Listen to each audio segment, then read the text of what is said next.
Do PG Tips sponsor the pyramid stage? Answer me this, answer me this. Who was so well known by Elaine Page? Answer me this, answer me this. Helen and Ollie, answer me this. Well, we are kicking off with the feedback you have been waiting all week for. The listeners who hear their parents have sex. It's good to know right at the beginning of an episode we've already made this podcast awkward for any families listening together in the car right now. Mercifully, this never happened to me, but even though I grew up in a large house with the bathroom far away from everywhere else, there was something about the acoustics that magnified bathroom noise. Oh, no. For everyone to enjoy. It's like there was an intercom in there.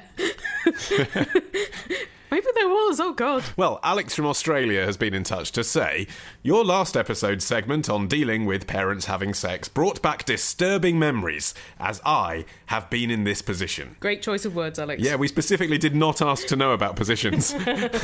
My father was in a loveless marriage for 12 or so years. Hooray, no sex there then. Score!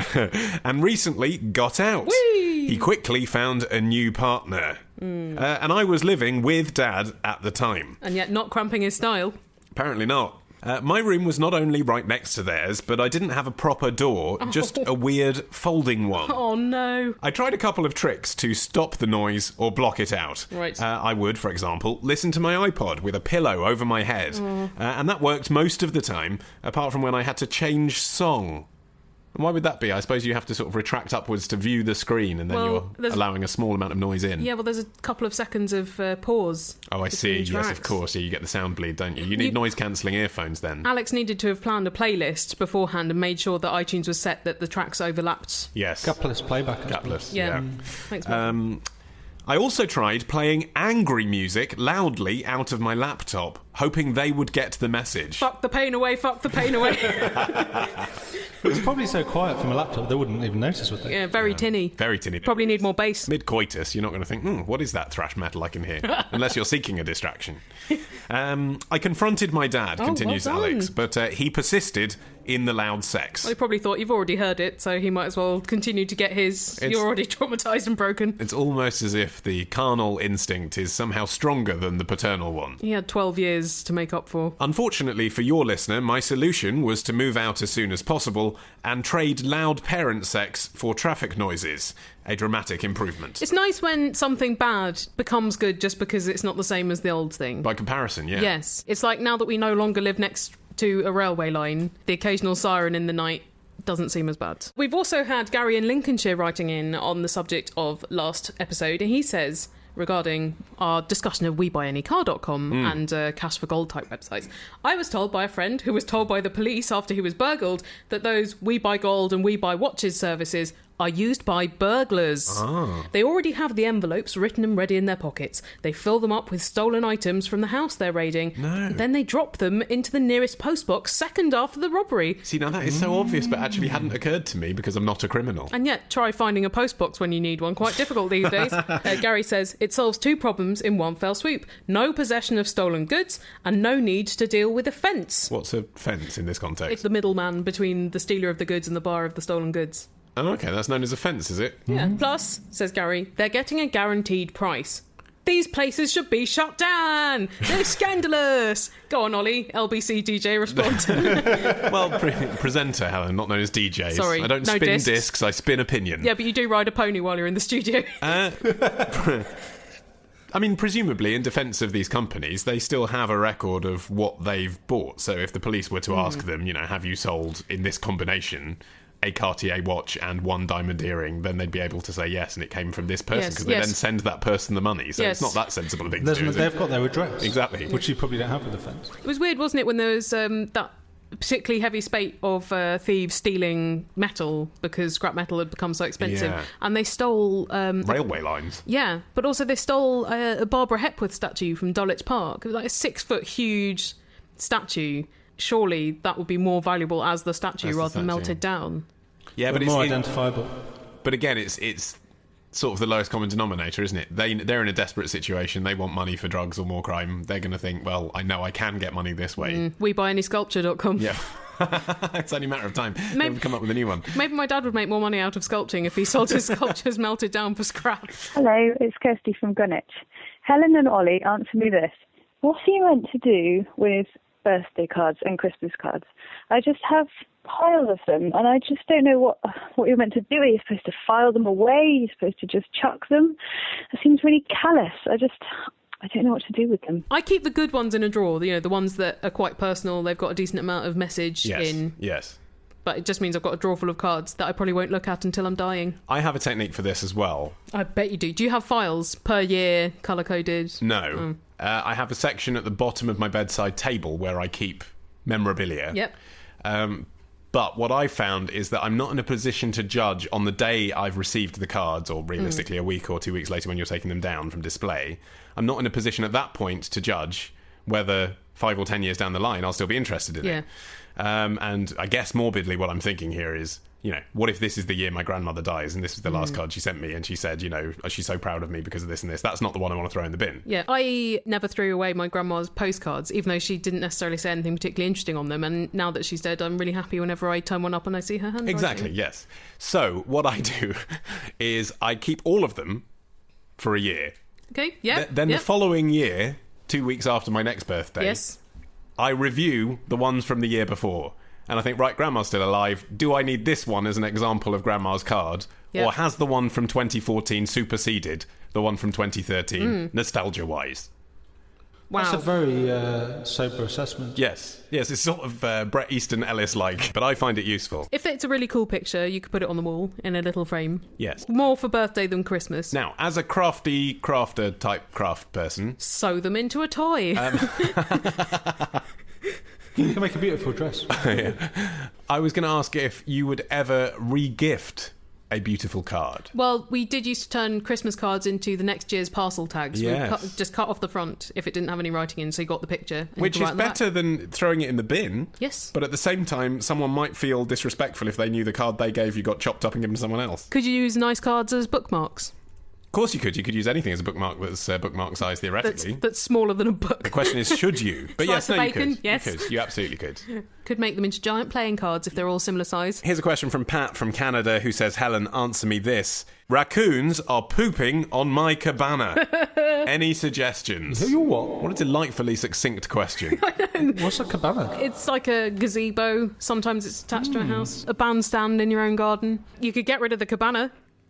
One option. Well, I think the implication is she does not want to do that. The implication, if anything, is she wants to get rid of the raccoons, but I guess best option, the raccoons poop. There are preventative options, which is sealing off any entrance points into your garden, which might not be possible, I guess, and get rid of any sources of food that they might be enjoying. And what do raccoons rubbish like? bins. Rubbish.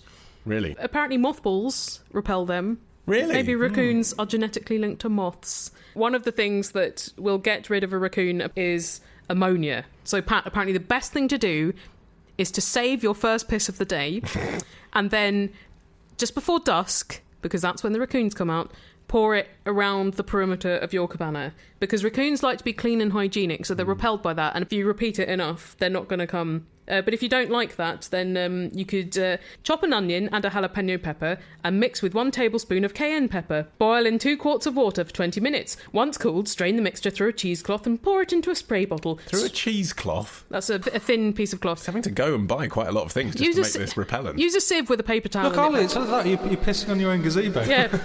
Spritz any area where the raccoons are congregating. Repeat every 3 to 5 days until the raccoons are gone. So 20 years later, she could be like, they must be going soon. Your basic options are have a gazebo that smells of piss or a gazebo that smells of onions. Oh, well, or you could install motion detecting lights on your cabana, because apparently raccoons hate lights. No, that's a good idea. Or, of course, you could get Cyril Sneer involved to boot them out the forest. What has he been up to the last 30 years? I didn't realise it's only just recently reconsidering the Raccoons, one of my favourite Saturday morning kids TV shows. That was of the amazing, 80s. that show. I'm surprised that you watched it actually, Helen, Yeah. because you didn't have any childhood pleasure. No. But you were allowed that. That's good to know. Yes. Well, I can't really remember much about Because the you're story. old. You're old. It was a bit like Wall Street, wasn't it? But played by raccoons. I think possibly, yeah. They ran a newspaper, some of them. Cyril Sneer had a big cigar, didn't he, and a long bent nose. They all It's had. kind of like Mr. Burns. They all had phallic noses. Retrospectively, you realise, flaccid but large. Like that Muppet. That's Yes, that one. exactly like that. Yeah. There are animals that have long noses. It's not all about There are. Yeah. Yes. like anteaters. But you make a choice, don't you, when you animate those animals, whether to accentuate that cartoonishly or not. Yeah, whether In to the cute it raccoon's up a case, bit. there's definitely... Oh, they went for it. But I never realised, until reconsidering it now, that the raccoons actually were Canadian. That show was made by the Canadian Broadcasting Company. Wow. Because raccoons, as Pat is telling us, are a Canadian rather than American issue, largely. Like Orphan Black as well. Yeah, or Michael J. Fox. Oh. Canadian, but people don't know. Jim Carrey, Canadian. Michael Cera, Canadian. I knew about them being Dan Canadian. Aykroyd, Canadian. Oh, yeah. Ryan's Reynolds and Gosling. Is Neil Young Canadian? Wow, Gosling as well. Yeah, Gosling. The Gosmeister. Gosingtons. Margaret Atwood. Margaret Atwood. She's You always have to lower the tone, don't you, Martin? I've got a question. Then email your question to answer me this podcast at googlemail.com. Answer me this podcast at googlemail.com. Answer me this podcast at googlemail.com. Answer me this podcast at googlemail.com. So, retrospectors, what historical events are we ticking off on this week's run of Today in History? On Monday, the anniversary of the day Ozzy Osbourne and a bat came face to face on stage. On Tuesday, we go back to the future with a potted history of the DeLorean.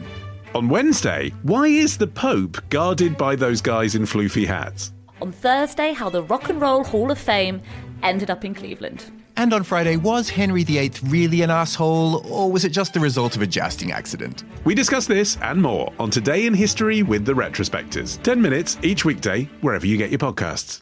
Here is a question from Alex from Bury, who says, Ollie, answer me this. Is the urban myth true that you get a free McDonald's on your wedding day? If it is, I know who I'm proposing to this weekend. Is it the Hamburglar?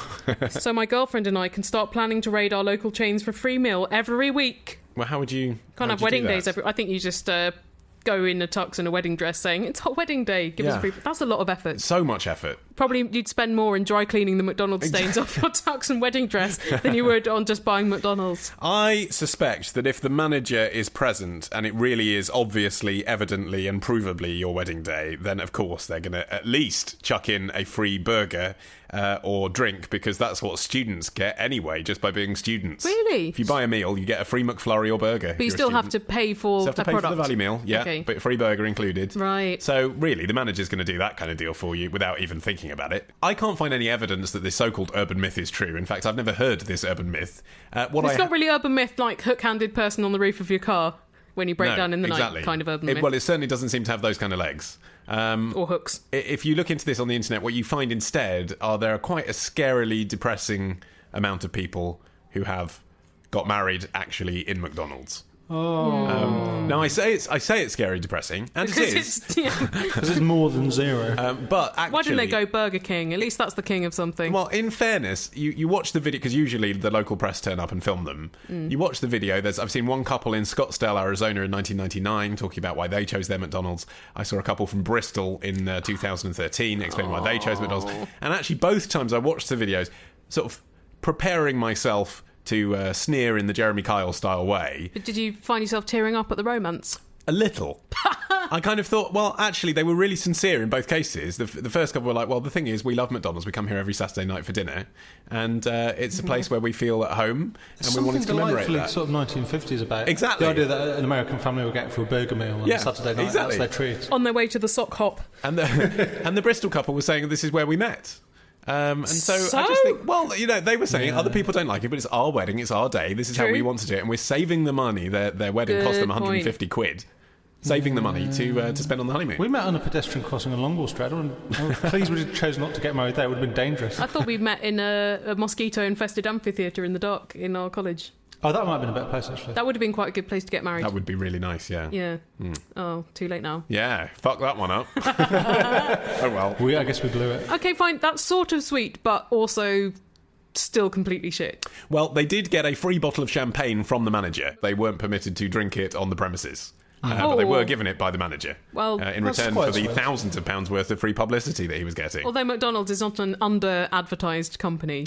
It's not, but it's not necessarily advertised in such a wholesome way. I mean, it fits so perfectly with their brand, doesn't it? As you were saying, the American burger meal, the family, starting a family, get married at McDonald's. Also, I've been to weddings where the food is much more Worse. expensive than that and not very good. So actually, this could be a lot worse. Although we had fish and chips at our wedding, so that's just because it came in an old tram doesn't mean that it's much classier than McDonald's, does They it? were good fish and chips. Yeah, it was really good fish and chips, and there's nothing wrong with that. I mean, everyone likes... Well, not everyone. Vegetarians don't. Well, they had deep fried brie and deep fried mushrooms and stuff like that. Well, everyone likes a fast food treat, is what I was going to say. Yeah. And although McDonald's is my least favourite, it's still in the category. Now, if you do want to get a free McDonald's, there is a way you can do it.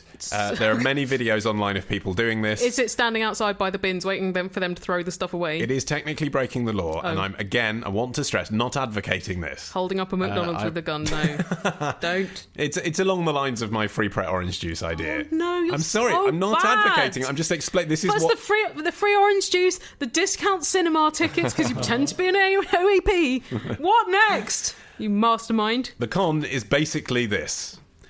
Go to a McDonald's drive-thru when it's busy. Okay, so there has to be a car in front and behind, otherwise this doesn't work. Do not order. Drive straight past. Yeah, I know, it's bad. Go to the first window where they take your money and say... Oh, actually, sorry, I've changed my mind. I was going to have a McFlurry, but I've changed my mind. So I'm just seeing the line out.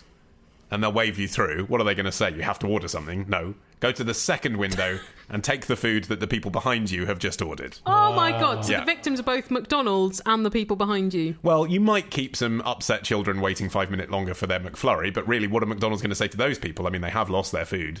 They're going to think they're the hucksters. Whereas it was you criminal mastermind. As I say, I don't advocate it, but... You sort of did, but just by telling people how it's done. That sounds like it's you've done interesting, it. though, isn't it? Have you done it? Was Of that course theoretical? I've not done it. No, there's videos on YouTube of people doing it, mostly French teenagers, which is interesting, doing it. Well, stay tuned for Ollie's next grifting tip coming up in a moment. It's like John Cusack is in the room. Well, here's another question of really high-end food and drink. It's from Sam, who says, my wife, 6 months on, is still incensed by Alexander Armstrong's assertion that people would be happy to pay an extra £50 over and above what you would normally pay, a £5 in our case, for a bottle of wine for Christmas dinner. Oh, £50. Well, Alexander Armstrong is... Loaded. Yes, he's wealthier than the rest of us. All those voiceovers. It's the daytime quiz. If you do a daytime Yes, quiz, that is money really. for old rope. Brilliant. If you're in that business, because you go to a studio, you record 5 in a day. So that's a week's worth in a day. Yeah. It's on over 300 days a year, that show. Yeah. So you go and you record basically a whole year's worth in 3 months. Yeah. And then you're on telly every day. You get all the repeat fees when it's sold to Challenge, and it doesn't dent your career afterwards for some reason. Yeah. People don't think of it like doing commercials. And yet he does also a lot of commercials. Yeah, Armstrong gets away with it, doesn't he? He does. So charming, isn't he? Like Mitchell and Webb get away with it. Yes, they're charming too. We can be charming corporates.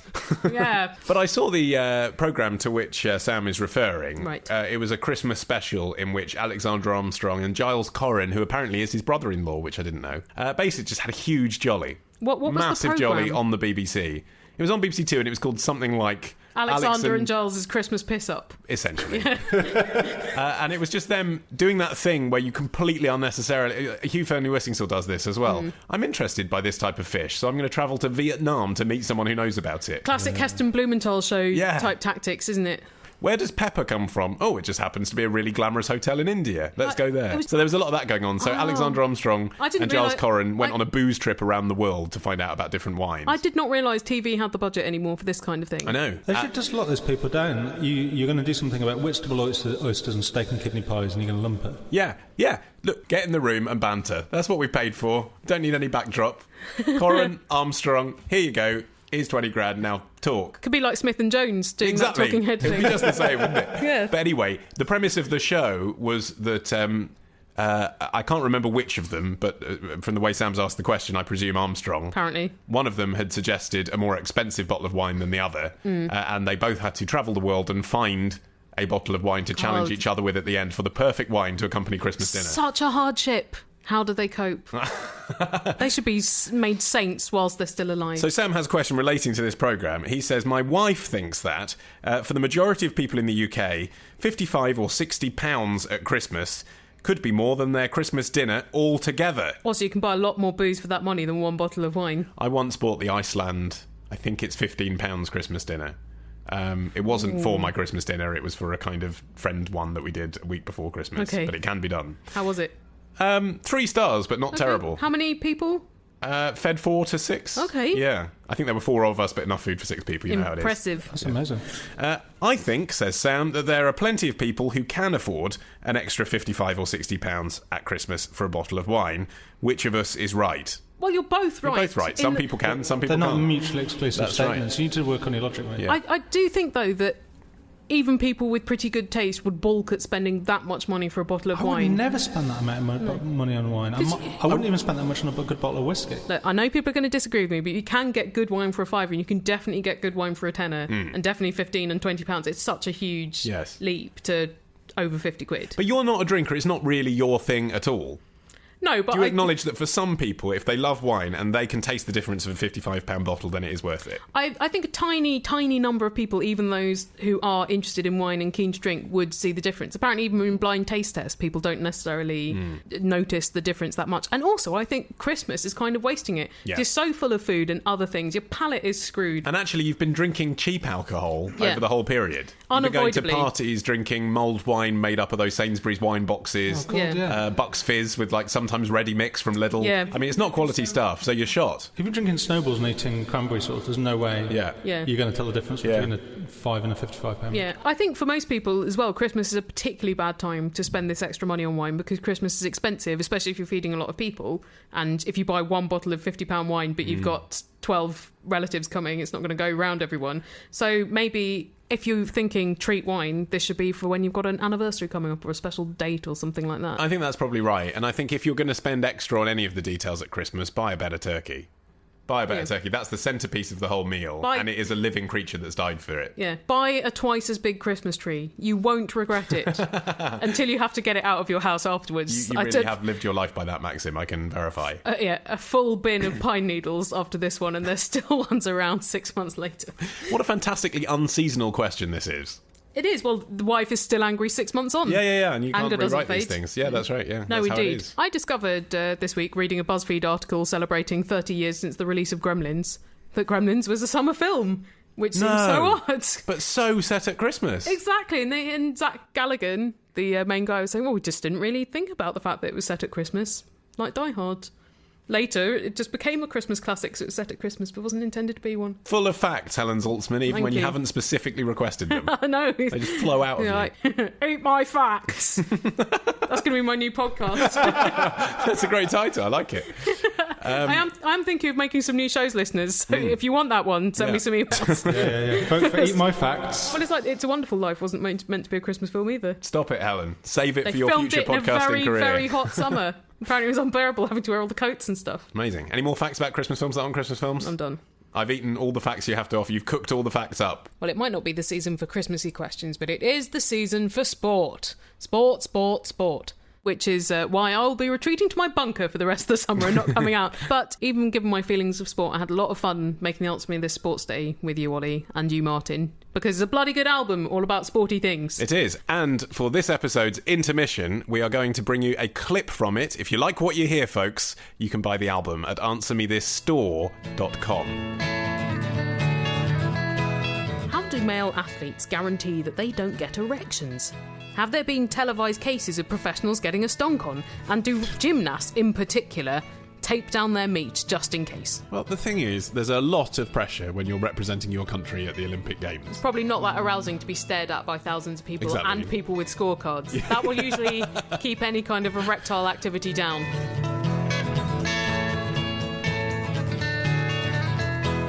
Well, here's a question from Ryan, who is a designer at a small printing company in Washington State. One of our customers is a homeopath/hypnotist/Reiki practitioner. She puts doctor in front of her name. She might have a doctorate. And a bunch of BS credentials after it. Anyway, for an upcoming trade show, she wants me to update her brochure to describe how amazing homeopathy, Reiki, and hypnosis are. What exactly else do you expect her to put in her brochure?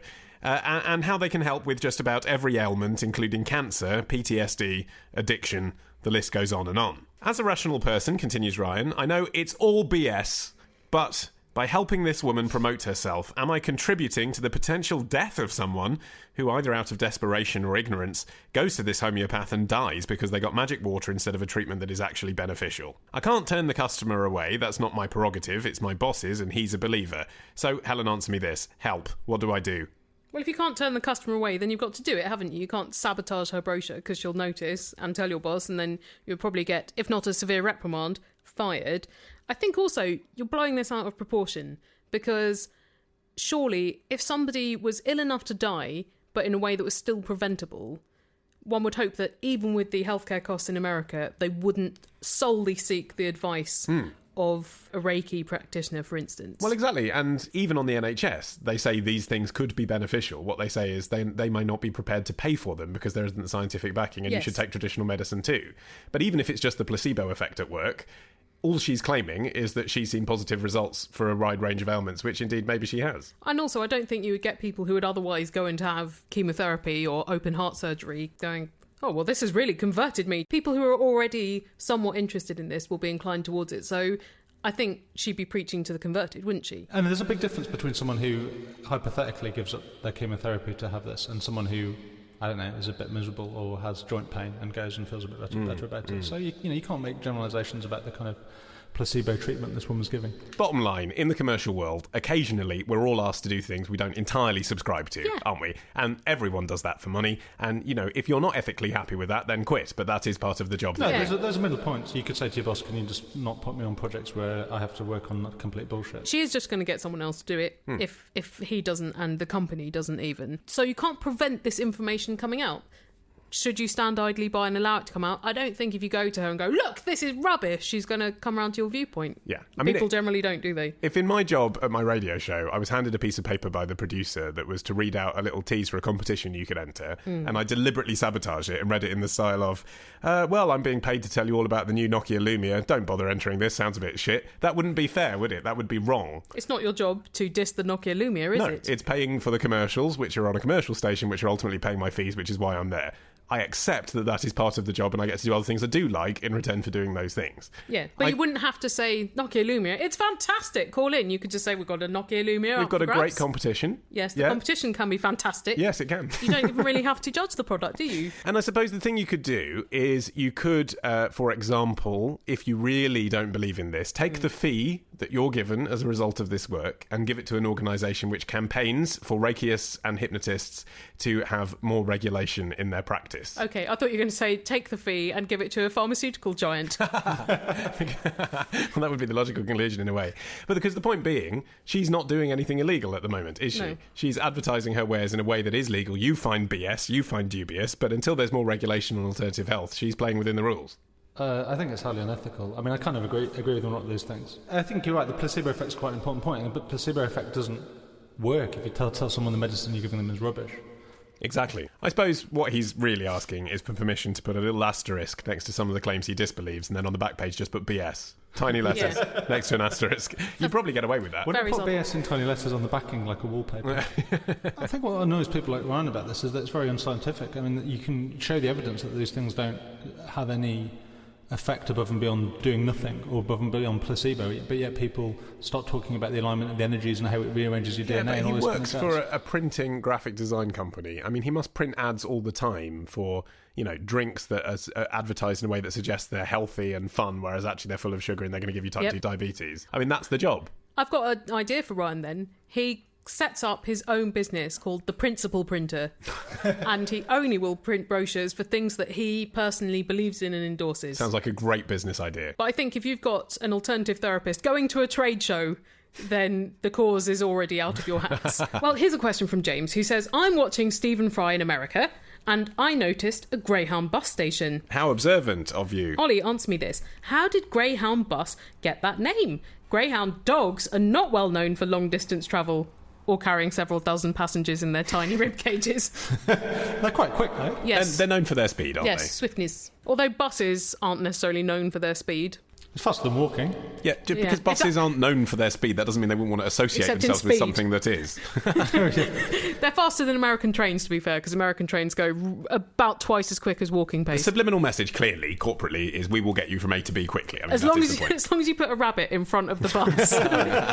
Vroom. But actually, the answer is a little bit more complicated than that, because it could easily have been called yellow buses, or blue goose lines, That's rubbish. or grey line, Boring. or even the superior white bus line. Terrible. A little bit racist. That sounds a bit, that's a bit Ku Klux Klan, isn't it? They're all crap names. Well, those are all names that existed amongst fellow coach companies, which over time Greyhound bought as franchisees and co-owners. And in the end, they decided to consolidate under the name Greyhound, but they could have gone with something else. Yeah, but because it's the best one. Grey Line just sounds like bus route for pensioners, doesn't Sounds it? boring, yeah. And the other one's just gibberish. And they chose Greyhound initially, although, as I say, it was a much smaller network of buses when they did. Simply because apparently the owner looked out the window once, saw the reflection of the bus in the window, thought it looked a bit like a Greyhound. How would you think a big cuboid bus looks like a skinny dog? With a bit of imagination, Or a bit of blindness. This is how the American dream works. Is it Have a drugs, bit of vision? imagination and entrepreneurism, you can make anything happen. Hallucination, obviously. Have you ever been on a Greyhound bus? I have, from New York City to Upper New York State, Lake George. Oh, how was it? It was fine. Okay, like The a end. coach trip. I took a Greyhound from New York to New Jersey once. Yeah, it's quite pleasant. That's just across the river, isn't it? It took about 10 minutes. It was about an hour and a half. Is it a bit like being on a coach in Britain where there are people mooning out the window and writing funny things in their breath on the window and mucking around? Everyone's a bit depressed on Greyhound buses. Really? Because it's such a mythologized sort of thing. I think it depends where you get it from. Mine was full of very jivey people from New York. Really? Jivey? Yeah. What does that mean? Well, street talk was going on at loud volume. Right, okay. Yeah. All right. A lot of hand gestures. They were Animated people. They were saying you were a wanker. Are you sure it wasn't the bus of the New York charades team going to an away match? No, I'm just saying, Lake George is a big mime centre. Like, for example, I can't remember an exact incident, but like someone would say something like, "Ooh, is it hot on here or what?" That kind of thing. Even though they were travelling by themselves. That is sassy. That wouldn't happen. Sassy is exactly what happened. Yeah. Whereas I'm sure that wouldn't happen if you were on a Greyhound bus in Portland. It wouldn't be the same crowd, would It happens quite a lot on London buses. Really? Certainly in South London, yeah, a lot of See, sass. now North London, the people don't even talk to each other. You need to move No to the sass. sassy South. But anyway, this is a very apt question at the moment because Greyhound buses are actually celebrating their centenary as we speak. Congratulations, Greyhound. They are doing a tour around America. Like, that's an unusual thing for them to be doing. What they're paid to do. So here's what we're doing for our centenary, guys. We're going to have a network of buses going interstate. It's just business as normal. What they're doing is some buses are going interstate, they're historic ones. And Like some the ones of them that are going to break down. Yeah, and they're going to have onboard museums.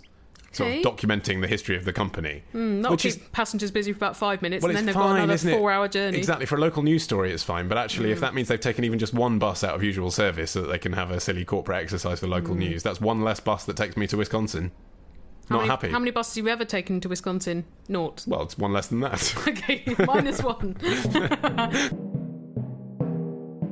I know that my baby is the absolute best. I put Facebook photos up daily and my friends are impressed. Apart from ones who block me because they're jealous.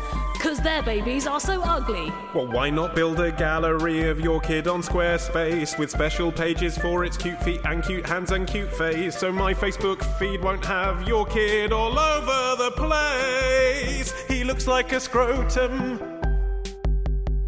Thanks very much to Squarespace for funding this episode of Answer Me This. Yes, it is thanks to the patronage of Squarespace that we can bring you this episode, but you also should be grateful to Squarespace for providing excellent templates to help you design beautiful websites. And get ready to leak gratitude all over the place because also they're offering 10% off for a whole year if you sign up to their service and use the code ANSWER. Here's a question from Tyler in Manchester who says, I go through a lot of toasters. Well, every questionnaire brings their own skill to the table, don't they? You're supposed to eat the bread.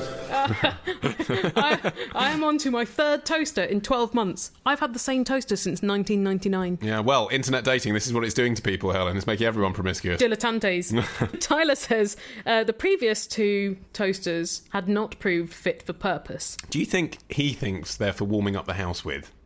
Or does he watch the Bourne films too much and he puts books in there? Does that happen? I love that bit of the bomb. What happens? I think he rolls up the magazine, puts it in the toaster, turns the gas on, exits the house, and it blows up. Oh, wow. So good. In Bourne 2. Whereas actually what would happen is it would pop. Yes. Because he'd only put it onto warm. Yeah, nothing dramatic about that. As if Tyler hadn't thrilled you enough, Ollie, he continues, I always use Warburton's bread. Me too. Tribute to Chris. And its normal-sized sliced loaves are always too big to fit into what would appear to be the standard toaster slot size. Buy another toaster then. Stop buying the same type of toaster. Yeah, that's the thing. What would appear to be the standard toaster size. No, Tyler, you're buying tiny toasters. I think that's right. Because my parents have got toaster with a long slot so they can cook pita bread in it. That's what you need. That will fit almost any width of bread. Long slot, I don't know. What he needs is width. No, saying long, because one has to trim the crusts before insertion. Oh, I see. Oh, okay, Yeah. interesting. I was thinking thickness Nope. and if it Normal wasn't... size sliced loaves. For all those of you out there who do have a problem with thickness, obviously you would be looking for the ones that deal with bagels. Yes. Wouldn't you? There's expanding ones for you Get as them well. all. There's toasters for every type of There really personality. are. And yet Tyler keeps buying the wrong one. Tyler still struggles. It's almost Tyler- like it's not the bread that's thick, but him. Deep burn. Or setting 5. Take the bread with you when buying a toaster and make sure that it fits in it. Since you always buy the same bread, you weirdo. I'm not sure that's going to fly in Argos. Tyler says, I often require toast when drunk, and on these occasions will dispense with the necessity of crust trimming. Do it before you go out, opting instead to forcefully stuff the bread into each slot, resulting over time in irreparable damage to the toaster. But then surely the following morning you can wake up and clean the toaster. It's only irreparable damage if you keep forcing bits of bread into it. I think Tyler must keep forcing bread into it. But why don't you just cut the slices in half? Then you don't have to do anything particularly fiddly. Rip it in half. Those are two brilliant solutions. Why is everything so difficult for What Tyler? Jamie And Oliver yet- would say is he'd say, great tip, money-saving meal. You come back, you've had a few drinks, been out with the lads. You come back, you want a toasty, you want Jamie's toasty, cheesy Marmite treat. What he'd do is he'd prepare it in some sort of plastic and then put it in the freezer, ready to go into the freezer. They'd be half size, the crust would already be off. He'd say, prepare a year of hangover meals and keep it in the freezer for when you Keep need your it. toast in the freezer. Brilliant. That's what he'd do. What I don't understand is how Tyler has not figured this out and yet has sent us an email which is perfectly punctuated and spelt. Tyler says, the other night saw me several sheets to the wind, and predictably I reached for the bread and a large jar of Marmite and approached the toaster, determined to make toast as Mr. Warburton intended, fully crusted. I inserted the 2 slices awkwardly and pushed down the handle. Can you guess what happened next? Can you? It's pretty exciting, It's a isn't suspense. it? Someone call HBO. This guy has a series in This him. is like a horror film, isn't it? The bread popped straight back up again. I tried again. It popped back up again. Right. With the dogged optimism of the perpetual drunkard, I tried a third time with the same result. Oh, see, in a fairy story, the third time something different would happen and you'd learn a life lesson. The toast fairy comes exactly. and magically shrinks the toast to perfect. It was then that I realised the toaster wasn't plugged in. Right. Once plugged in, the mechanism kicked into action. I have noticed this with previous toasters. Oh, you're more observant than I'd thought. You can't engage the bread holding slot unless the toaster is switched on. So, finally, Yes. Ollie, answer me this. All right. Why don't toasters... Why won't someone let me end my life? I have nothing more to give. Toaster in the bar. Why don't toasters allow you to do this when the power is off?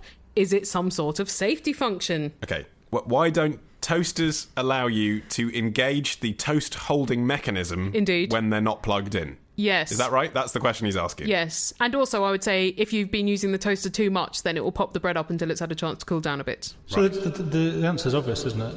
Well, Is it? the answer as I see it is because it is the action of pushing the toast down which activates the heat in most toasters. Imagine if, Tyler, the toaster was unplugged, as it was when you were forcefully trying to push Mr. Warburton's finest down into its crevices, and you'd succeeded in locking the mechanism, Yes. but there was no bread in there at all. Oh, dear. Imagine you then turn the plug on and the heat was activated. You could then cause a fire. Even if the bread was in there and you just forgotten about it by the time you switched the plug on. Yeah, because Kaboom. you're so drunk. No, that's not the reason. Right. Because that could still happen when the toast was on, couldn't it? You could still do the same thing. You still push the mechanism down while it was on. I think the more reasonable reason is, let's say you depress it, you start toasting, the toast gets really, really hot. You turn it off, but there's still residual heat coming through the system, and so the toast continues to heat, and that's when it could cause a fire. And at that point, you'll have wandered off, left it unattended. Well, anyway, yes, it is a safety function, isn't it? Yeah. Whichever thesis you accept, it's obviously a safety function, and quite a sensible one. And I'm still searching for that toaster which throws the toast up into the air like in adverts. Or in the Morecambe and Wise sketch. Yeah. Never found one. I think the whole idea of the dramatic popping toaster has actually been in decline since the 1950s. I think people prefer a subtler motion these days. If anything, I think toast has been in decline for the last couple of decades, but apparently now it's the new ridiculous artisanal trend food. Well, of course it is, because all of these artisanal trend foods are about taking something for which the ingredients are very cheap and then charging you too much money for them so as to maximise profits. Yeah. If you can do it with hot dogs and burgers and now popcorn, hello, it's corn, then obviously, the next thing would be just bread. Absolutely, because, if you charge a hipster £5 for bread and it costs you a slice of 5p, brilliant. I remember in the early 90s there was an item on Watchdog. Because remember in the Pop-Tart adverts, the Pop-Tart would fly up and people would grab it and eat that Pop-Tart. Yes, people actually tried People actually tried to do that, and of course it's full of molten liquid. And there was a whole TV program about people that had got something directly out of the toaster, grabbed it and tried to eat it. Even the slogan, do you remember? So hot, they're cool. Yeah. So hot, they're cool. They mean two different types of heat and coolness, though. It's one a is very temperature, clever piece of wordplay by Kellogg's. It's a very dangerous piece of wordplay. But it's a dangerous piece of wordplay. I think, Tyler, do not attempt the Pop-Tarts. You're not ready. Oh, well, that brings us to the end of this episode of Answer Me This. But don't worry, because if you supply questions by email, phone or Skype, well, there will be another episode of Answer Me This. That's all I ask of you.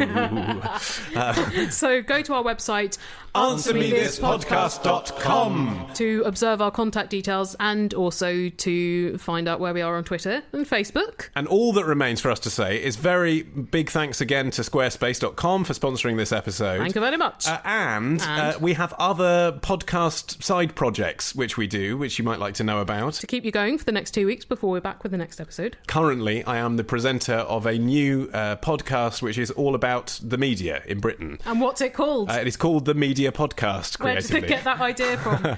And you can find it at themediapodcast.com, so check that out. Helen, your side project? Well, I'm doing Sound Women. Obviously, I'm going to start Eat My Fact. Every Thursday when there isn't an episode of Answer Me This, I am putting posts up on our website with other podcasts I've been listening to and been in. So if you're interested in extra ear matter, then check those out. And Martin? I am involved in a podcast called Brain Train, which is clever people asking other clever people questions about clever things. Sounds a bit elitist. It's cool, actually. It's good fun. This week was about tenancy law, but which is way more interesting than it sounds, so I do really recommend it. I think I'm interested in tenancy law. Yeah, it's wide, let's not have the discussion now. Not that interested. Listen to Brain Train. Brain Train podcast on SoundCloud. And listeners, we just beseech you to join us again in a fortnight for more Answer Me This. Bye!